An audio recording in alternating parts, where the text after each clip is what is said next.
महापालिका निवडणुकीकरता अर्ज दाखल होण्यास सुरुवात आहे। ऑफलाईन आणि प्रत्यक्ष जाऊन अर्ज दाखल करता येणार आहे।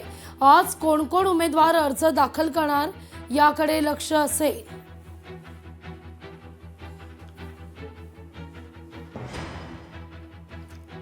एकोणतीस मनपा क्षेत्रात निवडणुका होणार आहेत आणि याकरता ऑफलाईन आणि प्रत्यक्ष जाऊन अर्ज देखील दाखल करता येतील। त्यामुळे अर्ज दाखल करण्यास आता सुरुवात झालेली आहे। नेमक्या राज्यात कुठं किती अर्जांची उचल झालेली आहे हे देखील पाहणं तितकंच महत्त्वाचं असेल। इच्छुकांची भाऊगर्दी या निमित्तानं पाहायला मिळतेय।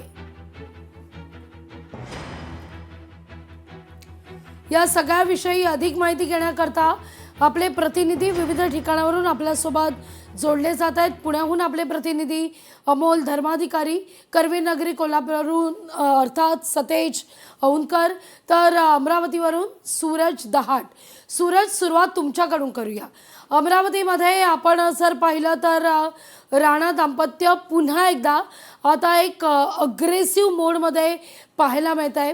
या निवडणुकीत आतापर्यंत किती जणांनी उमेदवारी अर्जाची उचल घेतलेली आहे, किती इच्छुकांनी देव पाण्यात ठेवले?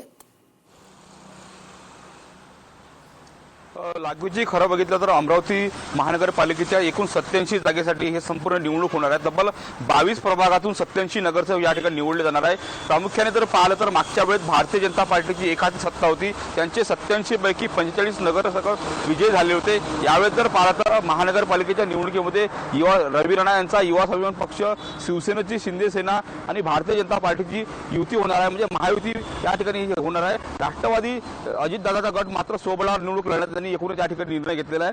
आपण जर बघितलं तर कालपर्यंत जर पाहिलं तब्बल 2200 जणांनी जे आहे उमेदवारी अर्ज उचललेले आहे, मात्र अद्यापर्यंत एकही उमेदवारी अर्ज दाखल झालेला नाही, कारण का महायुतीमध्ये अद्यापही जागा वाटपाचं काही ठरलेलं नाही। काल जर पाहिलं तर काल आमदार रवी राणा यांनी थेट मुख्यमंत्री देवेंद्र फडणवीस आणि चंद्रशेखर बावनकुळे जे महसूल मंत्री आहेत त्यांची भेट घेतलेली आहे। एकूणच जागा वाटपासंदर्भात युवा सभा आणि भारतीय जनता पार्टी या ठिकाणी चर्चा झालेली आहे। दुसरीकडे जर पाहिलं तर भारतीय जनता पार्टीचे निवडणूक प्रभारी संजय कुटे यांच्या अध्यक्षतेखाली शिवसेना शिंदे गटाची काल बैठक झाली। आनंदराव अडसूळ हे शिवसेना शिंदे गटाचे नेते आहेत, त्यांनी अडसूळ आणि संजय कुटे यांची बैठक झालेली आहे। एकूणच त्यांनी जवळपास 40 जागेचा जो प्रस्ताव आहे शिंदे सेनेचा या ठिकाणी भारतीय जनता पार्टीला दिलेला आहे।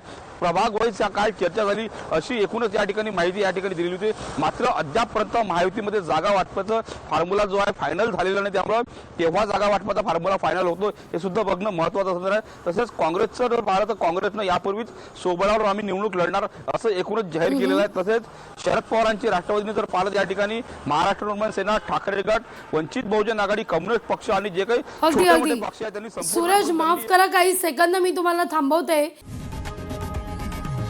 लोकशाही मराठी ऐका, पहा, जागरूक रहा।